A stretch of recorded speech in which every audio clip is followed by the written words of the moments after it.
Bagaimana kemudian melihat potensi para pemain putri Indonesia ke depannya dan juga pemain kita saat ini, mengingat seluruh pemain Indonesia masih di usia muda atau di usia 25 tahun, di bawah usia 25 tahun. Kita akan jumpai pengamat bulu tangkis, pemimpin redaksi majalah bulu tangkis, Daryadi.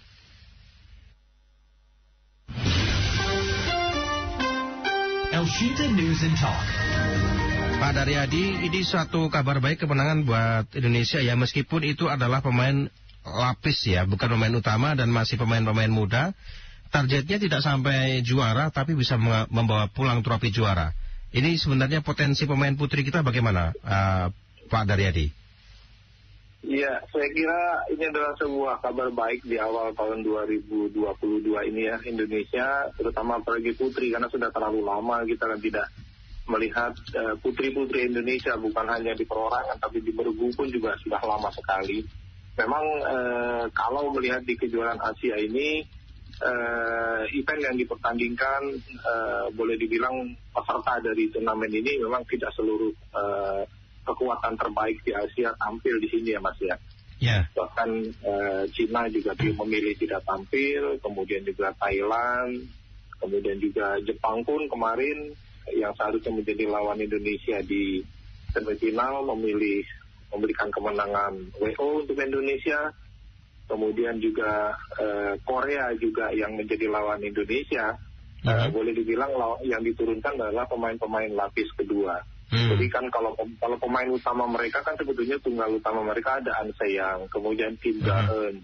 Kemudian juga di ganda putrinya juga kan mereka punya dua kekuatan yang boleh dibilang sulit untuk dikalahkan, peringkat 2 dunia, Lee So-hee, kemudian juga ada Kim So-young, Kong Hae-young.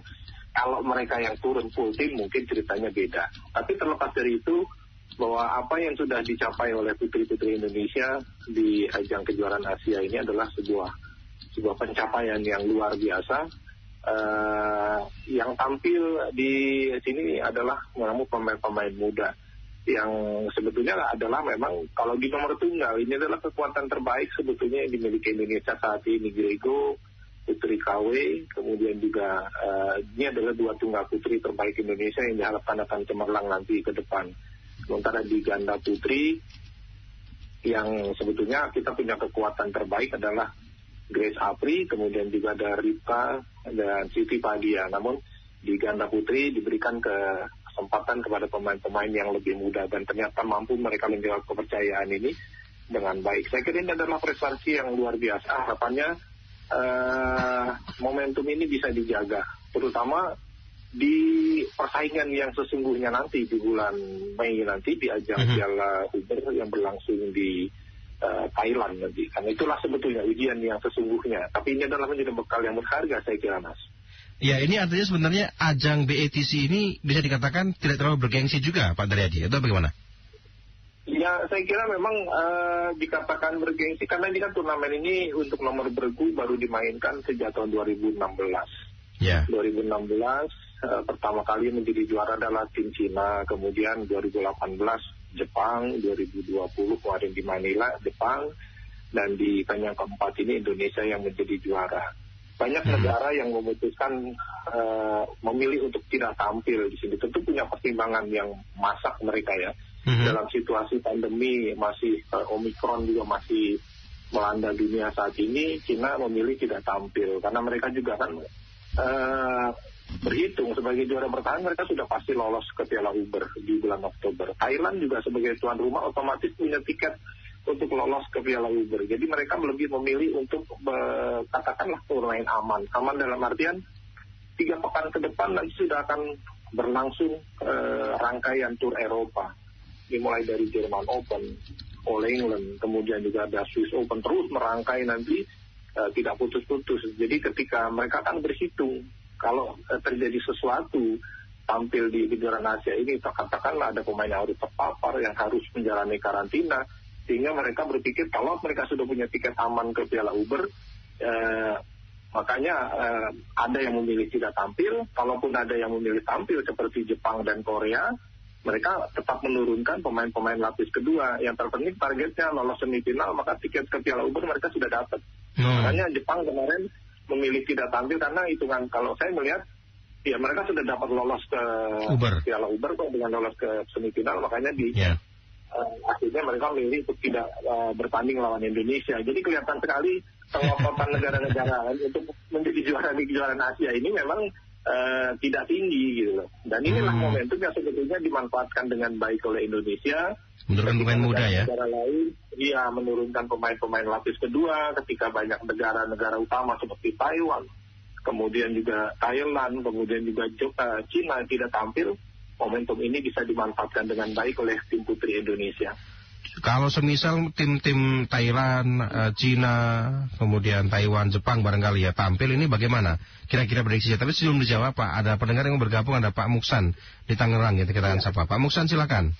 Ya, Mas Junior. Iya Pak Muksan, monggo. Pak Daryadi, salam olahraga. Salam olahraga. Ya, ini perlunya kita membuat berlapis-lapis ya. Kalau enggak kita akan ketinggalan. Dengan posisi seperti ini aja kita sebetulnya udah ketinggalan loh.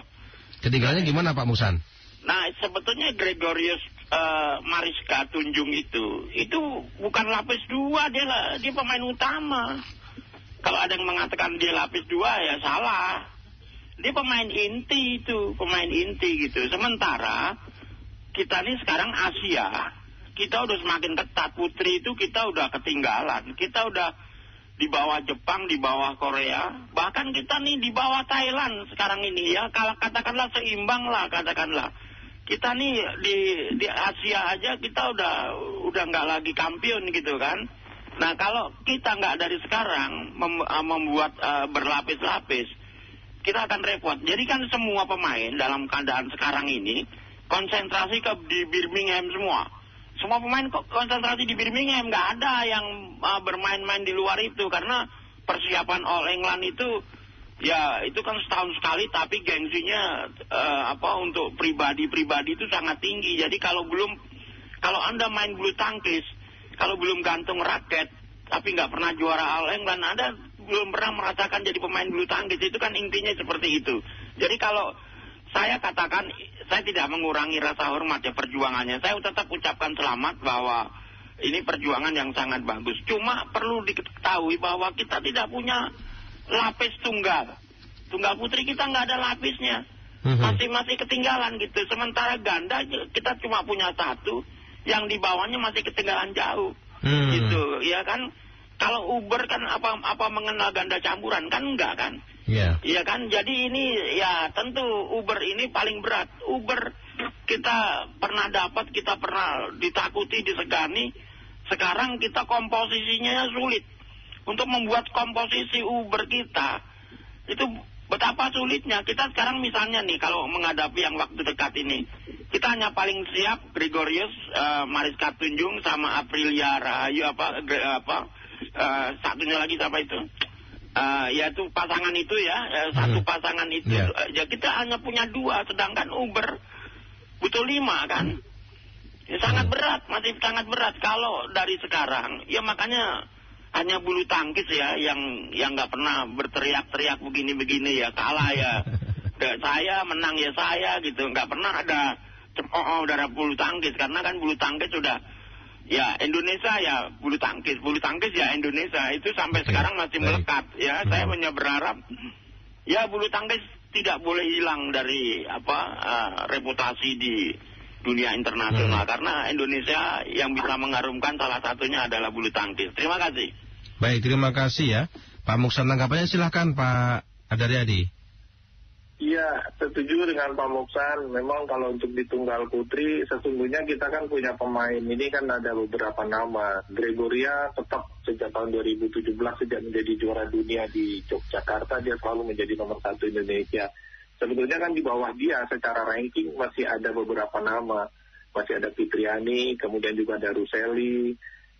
Baru setelah itu baru ada nama Putri KW. Namun kan Ruseli dan Fitriani sudah tersisih dari persaingan di pelatnas, sehingga otomatis Putri KW yang saat ini masih terbilang muda menjadi andalan Indonesia sebagai tunggal kedua. Kalau di ganda putri memang ini adalah lapis kedua, karena kita punya lapis pertama itu adalah Grace Apri, kemudian juga Siti Fadia dan Rita Sugiarto. Jadi boleh dibilang satu-satunya pemain yang paling senior di tunggal di Indonesia yang untuk tunggal di putri ini adalah Gregoria Mariska Tunjung. Sementara selebihnya adalah pemain-pemain yang baru punya pengalaman pertama tampil di event bergu dan tampil di kejuaraan Asia ini menjadi juara. Dan ini sebetulnya memang harus ya menjadi satu catatan yang luar biasa, karena bagaimanapun dalam catatan juara tahun 2016 Cina, 2018 Jepang, kemudian Jepang juara lagi 2020, Indonesia 2020 udah menjadi juara. Kan tanpa embel-embel, tanpa catatan, ya juara ya Indonesia akan tercatat, namanya tim putri Indonesia pernah menjadi juara Asia, kan itu Mas. Iya. Iya, saya kira. Kalau yang sampaikan Pak Musan tadi, kita sebenarnya tidak punya lapis yang cukup kuat, begitu ini benar tidak Pak? Kira-kira yang disampaikan Pak Musan tadi, Pak Daryadi? Ya, kalau di tunggal putri memang harus diakui gapnya memang cukup jauh ya. Karena kita sudah kelamaan sekali tunggal putri kita ini tercecer jauh ya. Karena Gregoria ini boleh dibilang selama beberapa tahun sejak 2017 yang lalu boleh dibilang tampil sendiri gitu. Jadi tanpa pelapis, beda dengan Thailand. Thailand itu kan lapisan di tunggal putrinya tuh rapat banget. Di situ ada Ratchanok, kemudian Busanan, kemudian sudah muncul lagi pemain Malaysia dan 6 nama di tunggal putri yang kekuatan mereka itu tipis-tipis bedanya gitu. Kemudian juga belum lagi Jepang, kemudian lagi juga ada Tiongkok. Paling tidak mereka punya 4 pemain yang kekuatannya nggak jauh berbeda. Ini berbeda sekali dengan Indonesia di tunggal putri. Gregoria itu boleh dibilang gapnya kejauhan dengan junior-juniornya. Ini yang sesungguhnya yang menjadi persoalan ketika tampil terutama di event bergu, bahkan di perorangan pun seringkali hanya Gregoria yang peringkatnya bisa masuk untuk langsung babak utama seperti event di All England yang main hanya 32 pemain kan. Jadi dengan peringkat Grego yang saat ini berada di peringkat 23, dia satu-satunya yang bisa lolos untuk bisa langsung tampil di babak utama. Jadi untuk bisa mengejar itu memang tidak ada cara lain. Pemain-pemain ini yang terutama yang muda-muda, Putri KW, kemudian ada Stefani Wijaya. Saya lihat ada beberapa nama yang cukup potensial yang saat ini sudah mulai masuk di pelatnas. Ada nama-nama baru ya, kemudian ada 2 pemain juga dari ada Rujana, kemudian kita Mutiara Ayu, ada Saifi Rizka Nur Hidayah yang juga masuk tim. Ini usia-usia mereka masih 18 tahun. Artinya ketika mereka diberikan kesempatan sebanyak mungkin untuk tampil di berbagai event, harapannya tentu dalam 3-4 tahun ke depan kita punya pemain yang lapisannya boleh dibilang rapat untuk di tunggal putri. Yang terpenting kesempatan mereka bertanding itu untuk tampil di berbagai event itu yang harus banyak diberikan. Karena itu modal satu-satunya untuk bisa menaikkan peringkat mereka. Tanpa itu rasanya sulit untuk bisa katakanlah mendekatkan Preska dengan Gregoria Mariska yang rata-rata setahun itu dia akan tampil di 18 sampai 20 turnamen. Itu yang harus dijalani. Tim-tim muda kita yang putri berarti termasuknya belum jam terbangnya belum tinggi ya barangkali ya, secara internasional begitu. Betul, saya kira memang masih sangat minim ya jam terbang mereka. Yang perlu diperbanyak nanti adalah di tahun ini. Tapi dengan peringkat mereka yang masih cukup jauh, katakanlah yang terdekat ini kan Putri KW ini kan masih berada di peringkat 70-an. Sementara di bawah dia Stefani Wijaya, Saifi Nur Hidayah, Kuda Mutiara Ayu, dari jalan masih jauh peringkatnya di luar 100. Artinya kalau mereka mau main mereka hanya bisa di turnamen-turnamen yang kelas turnamen kecil, Challenger, turnamen-turnamen Super 100. Artinya mereka harus nabung poin di turnamen-turnamen kecil dan itu butuh waktu. Pastinya dan kalau mereka tampil di situ pun prestasinya tidak boleh kalah babak pertama, babak kedua karena kalau di putaran awal itu poinnya kan kecil, mereka harus bisa jadi juara supaya dapat poin tinggi. Itu yang pernah dilakukan oleh Putri Kusuma Wardani ketika menjadi juara di Spain Master tahun 2021 yang lalu, dan itu langsung bisa menaikkan peringkat Putri KW yang saat itu berada di peringkat 270 dengan cepat bisa kemudian jadi semifinalis di Orleans. Jadi dengan turnamen yang mereka ikuti, prestasi tinggi yang mereka dapat, walaupun turnamennya itu level kecil, tapi itu sudah bisa mengangkat dia masuk ke area 100 besar dunia. Cuma itu caranya, mereka harus bisa main banyak turnamen dan hasilnya harus bagus. Oke, baik. Ada pendengar yang bergabung ya, ada Pak Wahyu di BSD, kita akan sapa. Halo Pak Wahyu. Oke, selamat sore. Ya, silakan Pak Wahyu. Jadi ini aja memberikan satu pendapat aja bahwa memang selamat dulu ya untuk tim ganda putri ya kalau nggak salah. Ya, selamat. Terima kasih Pak. Begini, benar tadi beberapa hal yang telah diungkapkan oleh pendengar sebelumnya bahwa tim putri kita memang masih lemah dibanding negara-negara yang tidak ikut serta adalah Cina ya, Cina, Korea, Jepang ya barangkali. Tim raksasa di bulu tangkis putri terutama itu suatu keberuntungan menurut saya. Terus kalau menurut saya gini, ada hal-hal yang terkait single. Ini saya bicara masalah single, nggak putri aja sih, putra ya. Kalau putra itu 1:5 kita kansnya ada untuk menjadi juara di suatu turnamen gitu loh, untuk single putra 1:5 lah kurang lebih. Tapi kalau putri ini mungkin berat ini 1:100 kali ya. Oh gitu ya. Gak apa-apa, karena gini, hampir rata-rata pebulu tangkis dari terutama yang negeri-negeri ras kuning ya, itu mereka tuh kuatnya minta ampun itu tenaganya. Kalau teknik nggak sama lah, teknik merata gitu loh. Tapi menurut saya ini sebagai masukan aja. Jadi untuk kita di tim putri terutama ya, itu ya utama inilah cari pebulu tangkis yang tidak begitu gemuk, tidak begitu tinggi, sedang kurus tapi lincah. Menurut saya itu yang harusnya. Karena kebanyakan kita agak bukan body shaming ya, mohon maaf nih. Tapi kita rata-rata begitu, coba lihat tuh pemain bulu tangkis Cina, Jepang tuh orang kurus-kurus.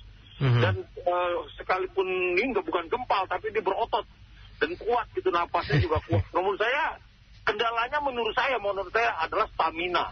70% itu adalah kendala di Indonesia itu, terutama tim putri itu stamina. Baik putra ataupun putri ya, Pak Wahyu ya. Cari kita sama saya berapa ratus juta nggak dapat sini. Tipe-tipe yang begitu dan kekuatannya, stamina-nya yang lebih kuat. Ini kan kendor stamina. Kalau baik Pak. Kita mah teknik jago, yang bisa tuh cuma Mia Audina itu. Ya kita masih ingat dulu ya, Mia itu ya. Itu Mia Audina ngeri itu bener. Oke, baik. Terima kasih Pak Wahyu ya. Tanggapannya silakan Pak Daryadi. Ya, saya kira memang Pak Wahyu, terima kasih tadi komentarnya. Memang kalau di tunggal putri kadang-kadang kita melihat apa benar harus tinggi langsing nggak. Kadang-kadang kalau kita lihat bagaimana Akane Yamaguchi, tingginya cuma 156. Ya kan, Okuhara juga tidak sampai 160 cm. Artinya mungkin jika berdiri dengan Gregoria, tinggian Gregoria kemana-mana, Gregoria 163-an. Jadi, tapi apakah itu menjadi hal bahwa tinggi badan itu menjadi garansi bahwa orang pemain tunggal tidak akan tidak juga gitu. Jadi di ganda putra ada minions kalau kita ya di Indonesia ya. Iya, betul. Jadi apa yang bisa dicapai oleh Akane Yamaguchi, kemudian juga Nozomi Okuhara itu udah anti teori betul. Jadi dengan tinggi yang tidak sampai 160, ternyata dia masih bisa membuktikan dia dengan berbagai gelar juara yang dia dapat. Sebetulnya kalau kita lihat potensi yang kita punya banyak gitu. Gregoria pun ketika dia menjadi juara dunia junior di Jakarta tahun 2017, saat itu saya sudah berkeyakinan bahwa dia akan lahir lagi seorang tunggal putri andalan Indonesia, karena rata-rata pemain-pemain yang menjadi juara, katakan ya saat ini berada di level atas dunia, itu semua rata-rata boleh dibilang lulusan yang menjadi juara dunia junior, karena itu seperti menjadi ajang audisi mereka sebelum mereka mentas di level yang tinggi. Chen Yufei, kemudian Nozomi, Akane adalah pemain-pemain yang sebelumnya di juara dunia. Tapi itulah setelah dia menjadi juara dunia junior di Jogja 2017, ini yang seperti ada pembinaan yang saya nggak, kok bisa jadi begini anak ini gitu loh. Saya sudah sampaikan juga, pernah ngobrol diskusi dengan dia langsung gitu loh. Gitu, ada masalah apa? Kok sampai susah sekali kamu bisa nembus ke level 10 besar gitu loh. Jadi problemnya memang kompleks gitu loh. Jadi memang dia juga dia ngakui sendiri gitu. Saya sampaikan ke dia juga, Grego, salah satu kelemahan kamu apa Grego? Saya sampaikan, kaki kamu tuh pendek. Saya katakan ke dia, diskusi dia. Kamu tahu nggak, kaki kamu itu tidak panjang. Tapi itulah yang membuat langkah kamu sering kali lambat. Dia akui itu. Artinya latihan itulah. Kalau kita lihat Akane kan kakinya juga pendek. Tapi ketika dia bermain dengan latihan di kaki lebih banyak, kelincahan yang luar biasa, dia masih bisa menutup lapangan itu dengan sempurna. Dan itulah yang saya ngelihat dari Grego yang masih perlu dibenahi sebetulnya lebih kepada kakinya itulah yang perlu banyak dilatih, kemudian juga ketahanan dia untuk bermain panjang. Bermain panjang dalam artian ketika harus bermain dengan 3 game, dia seringkali kehabisan napas. Itu yang diakui. Jadi ketika sudah bermain bagus. Seringkali bermain dengan Hakane dia menang di set pertama, tapi begitu diajak bermain 3 game sudah kehabisan bensin. Artinya ada yang perlu dibenahi, terutama dari sisi stamina, ketahanan untuk bermain, bukan hanya bermain 2 set, tapi bermain 2 game, tapi juga harus siap bermain 3 game. Ini yang sering kedodoran di pemain-pemain putri kita, saya melihatnya, Mas. Baik. Ini juga secara jamak juga dialami, berarti perlu ada perlu ada treatment tersendiri. Kalau kita lihat sistem kepelatihan kita JBSI untuk treatment bagi atlet putri bagaimana, Pak Daryadi? Ya, saya kira dengan kehadiran pelatih ya, kan kita juga mendatangkan pelatih khusus dari Jepang. Oh ya. Reni Mainaki kan juga kan adalah orang yang juga pernah menangani tunggal putri Jepang. Artinya dengan pengalaman dia pernah 10 tahun lebih menangani di Jepang, dan harusnya ilmu yang dia dapat bisa ditularkan ke pemain-pemain putri Indonesia, itu harusnya sudah menjadi bekal yang berharga. Karena kan syarat menjadi seorang juara itu kan 3, Mas. Ada pemain yang punya bakat yang hebat, ditangani pelatih yang hebat, dan dia didukung oleh sponsor dalam artian dia untuk mengikuti berbagai turnamen itu harus bisa disupport dengan baik, karena untuk bisa tampil setahun itu paling tidak kan minimal 20 turnamen yang harus dia ikutin, itu standar itu. Jadi ketiga unsur ini bisa terpenuhi, harusnya itu bisa didapat. Dan saya ngelihat bakat Grego itu sudah luar biasa, karena ketika dia main di 2017 pun lawan yang dia kalahkan adalah pemain yang sebetulnya juga pernah bermain saat ini gitu loh. Tinggal perubahan itulah ketika transisi dari junior ke senior, ini yang seringkali sulit untuk dicapai oleh Grego. Kenapa? Karena dia tidak punya sparring yang kuat di pelatnas. Beda dengan di Jepang, beda dengan di Tiongkok. Ketika pemain di lokalnya sendiri aja mereka persaingannya keras, sementara Grego di bawah dia nggak ada yang bisa memicu dia, bisa memacu dia untuk bisa sehingga seakan-akan dia udah paling kuat di pelatnas, tapi begitu main di luar dia seringkali kesulitan karena memang diperlukan sparring yang padan buat dia di pelatnas, saya kira. Begitu ya, baik. Kalau putra sendiri bagaimana, Pak? Kalau untuk potensi putra sendiri? Yang di kejuaraan Asia saat ini? Iya.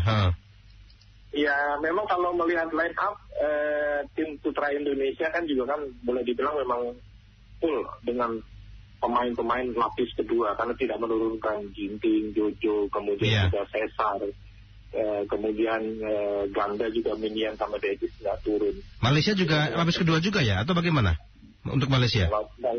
Malaysia justru full tim, Mas. Oh, full tim ya? Jadi ya, Malaysia turun itu dengan Liji, dia tunggal utama dia, kemudian di tunggal kedua dia ada Ang Seong, kemudian juga di tunggal ketiga dia punya pemain muda mereka, itu ada si Jun Hao Leong, kemudian juga Arencia Sohui. Ini yang kurang cuma di satu ganda lagi, mereka TOI yang nggak turun. Jadi dengan kekuatan ini aja saya kira memang ini menjadi lawan yang cukup berat buat pemain-pemain kita. Lain ceritanya kalau yang turun Ginting, Jojo, Cesar atau Dedis sama Minian, itu ceritanya bisa beda. Tapi mudah-mudahan kita harapkan akan ada kejutan, karena Malaysia juga kan kepingin menjadi juara di kandang sendiri.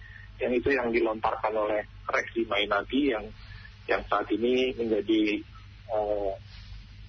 pelatih di Malaysia. Mereka sudah bertekad untuk menjadi juara, karena Malaysia turun dengan kekuatan penuh. Jadi nampaknya agak berat ya sepertinya, atau bagaimana? Ya, saya kira memang peluangnya kalau boleh dibilang berat, cukup berat memang, tapi tetap ada peluangnya. Kita harapkan nanti di pembukanya, tentu pembuka jalannya harapannya adalah mudah-mudahan di sektor ganda akan ada kejutan ya, karena lawan yang dihadapi boleh dibilang cukup kuat ya. Ada si Arencia Sohui, ini adalah pemain yang sangat berpengalaman, yang saat ini sudah berada di area besar dunia, yang biasanya memang seringkali bikin kesulitan buat Dedis dan juga Minian. dan kali ini akan berhadapan dengan ganda-ganda junior Indonesia. Ya mudah-mudahan kan di ganda inilah kita bisa mencuri poin. Dan sementara kalau di tunggal memang harus diakui agak berat juga. Chico berhadapan dengan Lee Zijia, kemudian juga Rumbai berhadapan dengan Ang Seyong. Ini cukup mengkhawatirkan. Mudah-mudahan akan ada kejutan sih Mas, kita harapkan.